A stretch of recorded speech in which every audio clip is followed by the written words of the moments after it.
18 தர்பார் வந்துட்டாயா வந்துட்டாயா.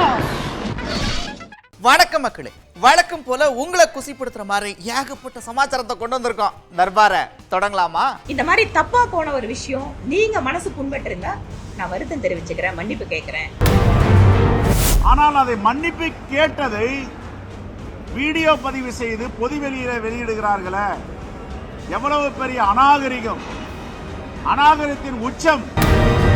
இப்ப அவர் அந்த கேள்வி நியாயம்னு நாடெங்கிலும் பரவிடுச்சு. அதான் அதிகாரம் அதை பணிய வைக்குது. அவர் எவ்வளவுதான் வருத்தம் தெரிவித்தாலும் அவர் கேட்ட கேள்வியில் இருக்கிற உண்மையை, சத்தியத்தை யாராலும் மறைக்க முடியாது. பள்ளி கல்வித்துறை அமைச்சர் அசல் பேட்ட தாதா மாதிரி பேசுறார். ஏன் ஏரியாக்கே ஒன்ட்டியா நீன்னு யார அந்த விஷ்ணுவும் ஒருத்தர, அந்த விஷ்ணுவை மகாவிஷ்ணு ரேஞ்சுக்கு கொண்டு போயிட்டாங்க.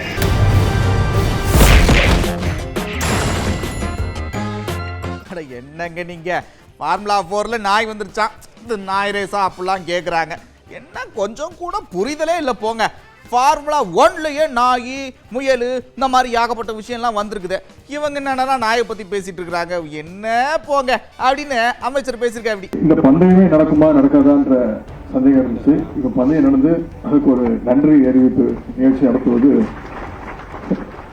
ஒரு வித்தியாசமான ஒரு அனுபவமாக இருக்கின்றது. சின்னதா ஏதாவது ஒரு சின்ன விபத்து நடந்திருந்தா கூட அதை ஊதி பெருசாக்க நிறைய பேர் காத்திருந்தாங்க. இன்னும் சொல்ல போனா 2 நாய்க்குட்டி உள்ள ஓடி வந்துருச்சு. அதை கூட விமர்சனம் பண்ணாங்க. நாய் ரேஸ் நடத்துறாங்களா, கார் ரேஸ் நடத்துறாங்களா அப்படின்னு. இது நடத்துறது F4, அதுவும் சிட்டிக்குள்ளார நடத்துறோம். F1 ரேஸ்ல கூட உள்ளார நாய்க்குட்டி, முயல் குட்டி, மான் குட்டி இதெல்லாம் உள்ள வந்துடும். இது கூட தெரியாத அறிவாளிகள் தான் விமர்சனம் பண்ணிட்டு இருந்தாங்க. ஆனா அதையெல்லாம் தவிடுபொடியாக்கி இவ்வளவு பெரிய வெற்றியை கொடுத்துருக்கீங்க. ஒரு பல்வேறு விமர்சனங்கள், இது தேவையா, நடத்தி காட்டணுமான்னு. இது நடத்தலைனாலும் விமர்சனம் பண்ணிப்பாங்க. எங்க போச்சு, போன வாட்டி நடத்துறேன்னு சொன்னீங்களே, ஏன் நடத்தல அப்படின்னு கேள்வி கேட்டிருப்பாங்க. கோவையை சேர்ந்த பிரபல உணவக உரிமையாளர் கேள்வி கேட்டதும், அதுக்கப்புறம் மன்னிப்பு கேட்டதும், அந்த வீடியோ வெளியே வந்ததும், இப்படி ஏகப்பட்ட விஷயம் ஓடிக்கிட்டே இருக்குதுல்ல. இப்ப பாருங்க, சம்பந்தப்பட்ட சட்டமன்ற உறுப்பினர் ஒரு விளக்கத்தை கொடுத்துருக்காங்க. அந்த விளக்கத்துல என்ன சொல்றாங்க அப்படின்னா, அவர் தாங்க வந்தாரு, எங்க குடும்பம் இப்படி நான் RSS பின்புலம் கொண்டவன், இந்த மாதிரி ஏகப்பட்ட விஷயத்த சொல்லி அவர் தாங்க மன்னிப்பு கேட்டாரு அப்படின்னு நிறைய விஷயத்த சொல்லியிருக்கிறாங்க. நீங்களே பாருங்க. இந்த மாதிரி தப்பா போன ஒரு விஷயம் நீங்க மனசு புண்பட்டு இருந்தா நான் வருத்தம் தெரிவிச்சுக்கிறேன், மன்னிப்பு கேட்கிறேன் அப்படின்னு சொல்லிட்டு, நான் RSS சார்ந்தவன், என்னோட குடும்பத்தோட தொடர்பு அப்படிங்கறதெல்லாம் எங்க கிட்ட சொல்றாரு. ஓகே, உங்க கடையில என்னென்னவெல்லாம் சாப்பிட்டாங்க, ஒரு வாடிக்கையாளர் என்னென்னவெல்லாம் சாப்பிடுறாங்கன்னு சொல்லலாமா? அது முறையா? உங்க ஹோட்டலுக்கு அடுத்த முறை 10 பேர்த்தோட யாராவது சாப்பிட வந்தா நீங்க அதையெல்லாம் பார்த்துட்டு இருப்பீங்களான்னு தோணாதா அப்படின்னு மட்டும்தான் கேட்கிறாங்க. உடனே அதுக்கு அவர் சொல்றாரு, எங்கிட்டும் மன்னிப்பு கேட்கிறாரு, மன்னிச்சுக்கணுமா, நீங்க அதே மேடையில ஒரு ஆண் அமைச்சர், ஒரு ஆண் MLA அப்படி இருந்தா இந்த மாதிரியான பேச்சுக்கள் வருவதற்கு வாய்ப்பு இருக்கா அப்படிங்கறத மட்டும் யோசிச்சு பாருங்க. நான் திருப்பியும் சொல்றேன், நான் பெண் அப்படிங்கறதுக்காக எந்தவித ஒரு கூடுதல் சலுகையை நான் எதிர்பார்க்கல.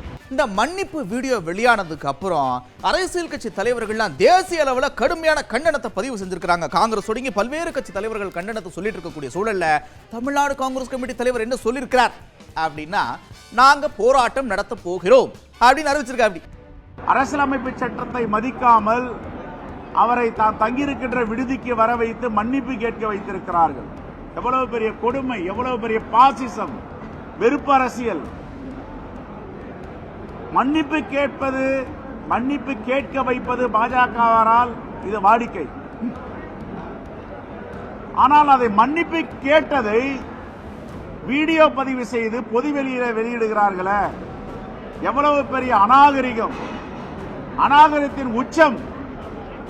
பாஜகவை RSS சார்ந்தவர்கள் தொடர்ந்து இதை செய்து கொண்டிருக்கிறார்கள்.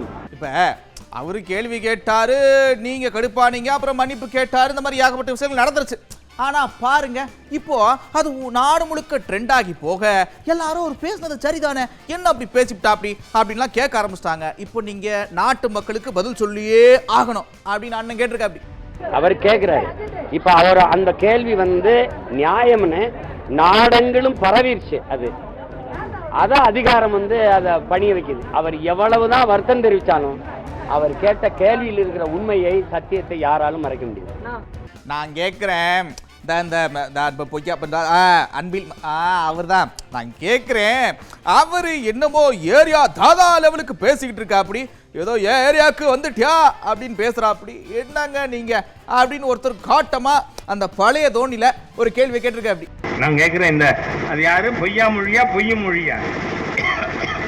மகேஷ் பொய் முடி அவரை கேட்கிறேன்னா, நீங்க பார்த்தா நம்ம கல்வி அமைச்சர் பள்ளி கல்வித்துறை அமைச்சர் அசல் பேட்ட தாதா மாதிரி பேசுறார்.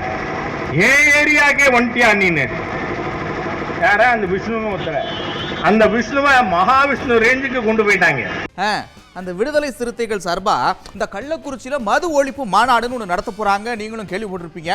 அதுக்கு அதிமுக இந்த மாதிரி கட்சியெல்லாம் வரலாம் அப்படின்னு அழைப்பு விடுத்திருக்கிறாங்க. நீங்க எப்படி சார் பாக்குறீங்க இதை? அது அவருடைய கருத்துக்களை அவர் வலியுறுத்தி அவர் இந்த இது விழிப்புணர்வை கொண்டு வர்றதை தவிர இதுக்கும் அரசியலுக்கும் சம்பந்தம் இல்லை அப்படிங்கிறது வந்து துறையினுடைய அமைச்சர் அண்ணன் முத்துசாமி அதை சொல்லிட்டாரு. ஓ, நீங்க அப்படி சொல்ல வரீங்க. அவரே விளக்கம் சொல்லிட்டாரு, இதுல அரசியல் ஒன்றும் இல்லைன்றீங்க. சரி அண்ணா, நீங்க என்ன சொல்றீங்க சொல்லுங்க. இந்த மாதிரி அழைப்புலாம் விடுத்திருக்கிறாங்க, எப்படி பாக்குறீங்க? அதாவது தமிழகத்தில் வந்து மதுவிலக்கை கொண்டு வந்தவர் தலைவர் கலைஞர், மீண்டும் மதுக்கடைகளை கொண்டு வந்தவர் எம்ஜிஆர், அதற்கு பிறகு அதை அரசு நிறுவனமாக்கியவர் ஜெயலலிதா. எனவே இது குறித்தெல்லாம் அவர்கள் சிந்தித்து முடிவெடுக்க வேண்டும். இதை நாலா பக்கமும் எங்க திரும்பினாலும் மது ஒழிப்பு மாநாடு தொடர்பாகவே ஒரே டாக்கா இருக்குதுங்க. சரி, சம்பந்தப்பட்ட கட்சி தலைவர்கள்கிட்ட ஏதாவது கருத்து கேட்போம் அப்படின்னு செய்தியாளர்கள் ஒரு கேள்வி கேட்டிருக்காங்க. அண்ணனும் பல பதில்களை சொல்லியிருக்கிறார். அதுவும் முக்கியமா என்ன சொல்றாருன்னா, அந்த துறையின் அமைச்சர் சொல்றது மொத்தமும் பொய்யே, அது மட்டும் இல்ல முதலமைச்சர் சொல்றத அப்படியே ஒரு பொய்யா இங்க வந்து சொல்றாருங்க அப்படின்ற விஷயத்த சொல்லியிருக்கிறாரு. இன்னும் முக்கியமான விஷயத்த என்ன சொல்லியிருக்கிறாருன்னா, அந்த மூத்த அமைச்சர் அவரே தான் கரெக்டா கெஸ் பண்ணிடுறீங்க போங்க. ஒரு பாவம் முதலமைச்சர் பதவி கிடைக்கும்னு பார்த்தாரு, அப்புறம் அப்படி ஆயிடுச்சு. இப்போ துணை முதலமைச்சர் பதவி இப்படி ஆக போகுது, என்னங்க போங்க அப்படின்னு சொல்லியிருக்காரு. ஆனால் ஒரு பக்கம் மக்களை ஏமாற்றிக் கொண்டு வாக்குகளுக்காக பொய்யே சொல்லிக் கொண்டு இன்று முதலமைச்சராக இருக்கின்ற திரு ஸ்டாலினுடைய கருத்துக்கு, அந்த பொய்யுக்கு திரு முத்துசாமி அவர்கள் வெளியேற்றிக் கொண்டிருக்கிறார். வேறொன்றும் இல்லை. வாரிசு என்ற ஒரே காரணத்திற்காக ஏற்கனவே முதலமைச்சராகக்கூடிய வாய்ப்பை திரு ஸ்டாலின் அவர்கள் தட்டி பறித்திருக்கிறார்கள். சரி, அதுதான் போகட்டும். அடுத்த நிலையில இருக்கின்ற துணை முதலமைச்சராவது நமக்கு கிடைக்காதா என்று நினைக்கின்ற பொழுது, தந்தை போலவே மகனும் அடுத்த வாரிசாக உதயநிதி ஸ்டாலினை துணை முதலமைச்சராக கொண்டு வருவதற்கு அவர் முயற்சி செய்கிறார். 17 நாள் பயணமா முதலீடுகள் இருப்பதற்காக அமெரிக்கா சென்ற முதலமைச்சர் அவருடைய பயணத்தை நிறைவு செஞ்சுட்டு அங்கிருந்து புறப்பட்டிருக்கிறார். கிட்டத்தட்ட 7500 கோடி ரூபாய்க்கு மேல முதலீடுகளை ஈர்த்திருக்கிறதா சொல்றாங்க. அவர் சென்னைக்கு வந்ததுக்கு அப்புறம் விரிவான அறிக்கை வெளியாகும் அப்படின்னு சொல்லியிருக்கிறாங்க. முதலமைச்சர் மு க ஸ்டாலின் தொழில் முதலீடுகளை இருக்கிறதுக்கு அமெரிக்க பயணம் மேற்கொண்ட நிலையில அந்த பயணம் முடிவடைஞ்சு அவர் சென்னைக்கு புறப்பட்டாச்சு. விமான நிலையத்துல அமெரிக்க வாழ் தமிழர்கள் பாரம்பரிய உடையில வந்து முதலமைச்சரை வெளியனுப்பி வச்சாங்க.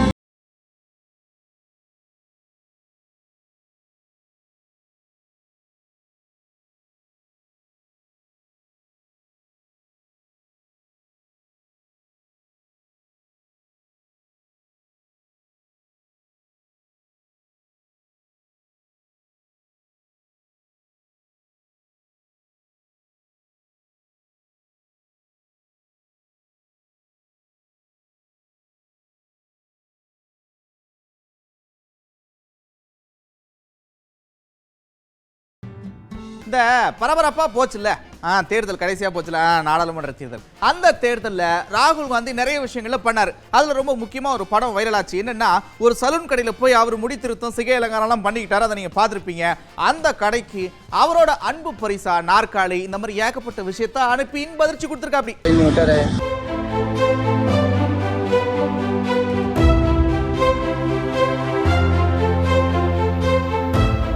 हमारे लिए बहुत लकी है, राहुल सर इस पे बैठे हैं तो हमारे लिए लकी है। अभी उस दिन आए थे बाल कटाने तो लाइट चली गई, न्यूट्रल भी नहीं था, पूरा एकदम गर्मी बहुत थी। सर जी उसी देख के दिए हमारे लिए भगवान हो गए. எங்கங்க இந்த காலத்து பசங்கள்லாம் சுறுசுறுப்பா இருக்கீங்க, அப்படி இருக்கீங்க. என்னங்க நீங்க அப்படிலாம் இருக்காதீங்க. அப்படியே ஜாலியா இயற்கையோட இணைஞ்சு ஜாலியா லைஃப் செலிப்ரேட் பண்ணுங்க அப்படின்னு முக்கியமான நபர் ஒருத்தர் சொல்லியிருக்கிறாரு. யாருன்னு பாருங்க. And another important advice I want to give youngsters is, please be friendly with the nature, sun, sun, not the political sun. We must really expose ourselves. We must see the sun. We must raise with the sun in the morning. That means by 6 o'clock, everyone should get up. That is another important factor. Nowadays, children are, some of them are sleeping up to 7 o'clock, 8 o'clock. The electronic gadgets should not become an addiction. Nothing wrong in having a cell phone. If you use cell phone excessively, cell phone will become hell phone. Hell means naraka. It will disturb your mental peace. It will lose your sleep. You will not have balanced approach. Don't use excessively. அங்க பாருங்க, கொண்டாட்டம்னா இப்புள்ள இருக்கணும். என்ன உற்சாக வரவேற்பு! பாரா ஒலிம்பிக்ல தொடர்ச்சியா 3வது முறையா பதக்கம் வென்று ஹாட்ரிக் அடிச்சிருக்கக்கூடிய நம்ம தங்க மகன் மாரியப்பனுக்கு பயங்கர உற்சாக வரவேற்பு கொடுத்திருக்காங்க. இன்னும் ஏகப்பட்ட விஷயத்தை விளையாட்டு துறையில நான் சாதிச்சு காட்டுவேன் அப்படின்னு வைராக்கியமா சொல்லிருக்க. அப்படி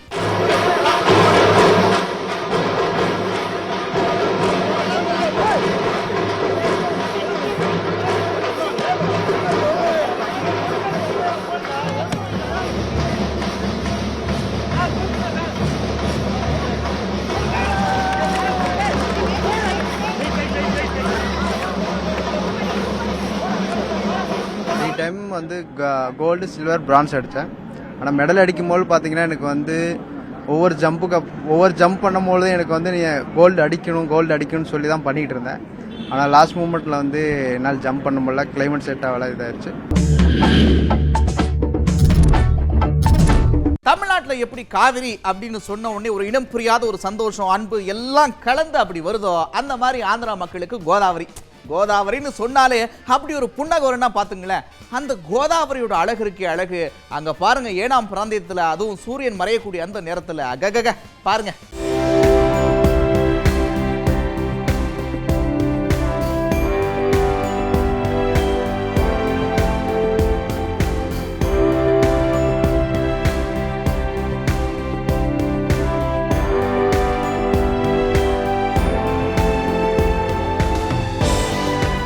அதாவது பண்டிகை காலம் அப்படின்னு வந்துட்டாலே அப்படி ஒரு வைப் முடுக்கு தானா போயிடுவோம். அதுலேயும் ஓணம் அப்படின்னாலே பயங்கர வைப் ஆயிடுவாங்க நம்ம தமிழ்நாட்டு மக்கள். இல்லை, கன்னியாகுமரியில் பாருங்க, ஒரு கல்லூரியில் ஓணம் செலிப்ரேஷன் சும்மா கலர்ஃபுல்லாக இருக்கு. நீங்களும் பார்த்துட்டு வாங்க.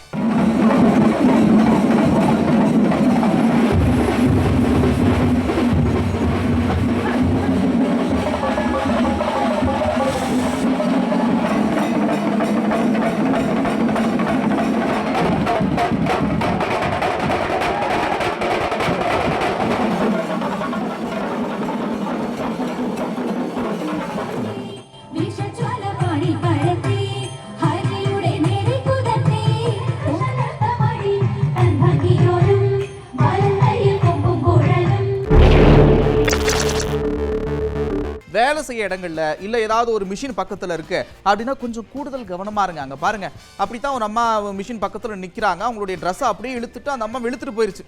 நல்ல வேலையா பக்கத்துல ஒருத்தங்க இருந்து காப்பாத்தி இருக்கிறாங்க. கொஞ்சம் சூதானமா இருந்துங்க.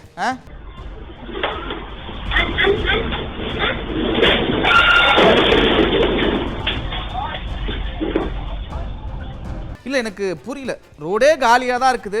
எதுக்காக லெஃப்ட்லேருந்து இப்படி ரைட்டு வரணும், இப்படி போகணும்னு ஒன்றும் புரியல. வண்டியை ஓட்டுறப்போ கொஞ்சம் உஷாராக இருங்க. ராஜஸ்தானில் பாருங்கள், அப்படி ஒரு சம்பவம் நடந்திருக்குது.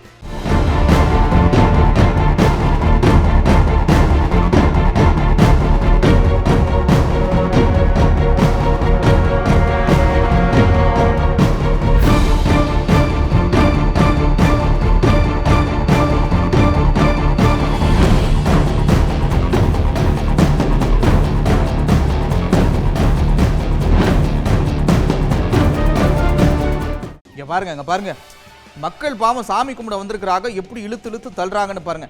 இந்த பக்கம் அதே சாமி தானே செல்ஃபில எடுக்கிறாங்க பாருங்களேன். ஒரே கடவுள் தான், மக்களும் ஒண்ணுதான், ஆனா 2 விதமான தரிசனம். நீங்களே பாருங்க.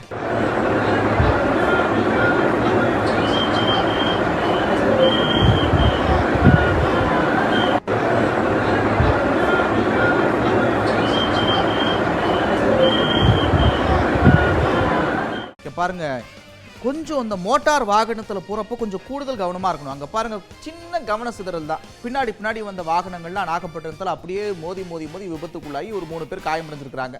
கொஞ்சம் உஷாரா இருங்கப்பா.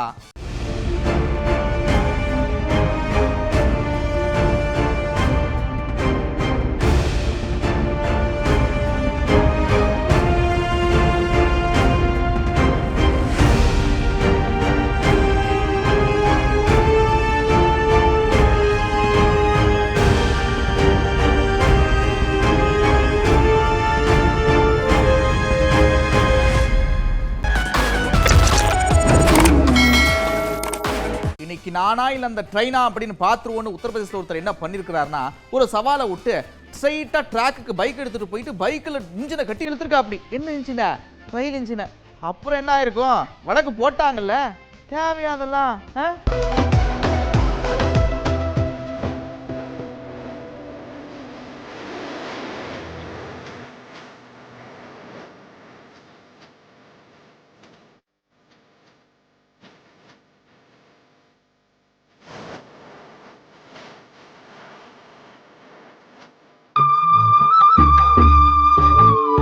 ஏங்க விஷயம் தெரியுமா? அதாங்க அந்த சமூக அந்த அமைச்சர் இருக்கிறாங்கல்ல, அவங்க செருப்பை கூட உதவியாளர் தான் அப்படியே தூக்கிட்டு வந்து போடுவாங்களாம். இவங்க அதுக்கப்புறம் தான் காலில் போடுவாங்களாம். அப்படி ஒரு வீடியோ வந்திருக்குது. அதுவும் இல்லாமல் அந்த துறைக்கு அமைச்சராக இருந்துக்கிட்டு அங்கேயே அந்த சமூக நீதி இல்லையே அப்படின்னு நான் சொல்லலை, ஊருக்குள்ளே பேசிக்கிறாங்க.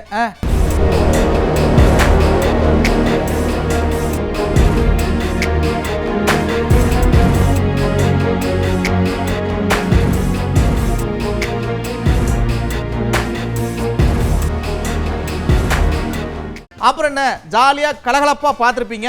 என்ன பண்ணுறது, கடையை மூடுற நேரம் வந்தாச்சு. மறுபடியும் இதே மாதிரி ஒரு தர்பாரில் உங்களை சந்திக்கிறேன். அதுவரை விடைபெறுவது நான் நந்தா. இது 18 தர்பார். 18 தர்பார் வந்துட்டாயா.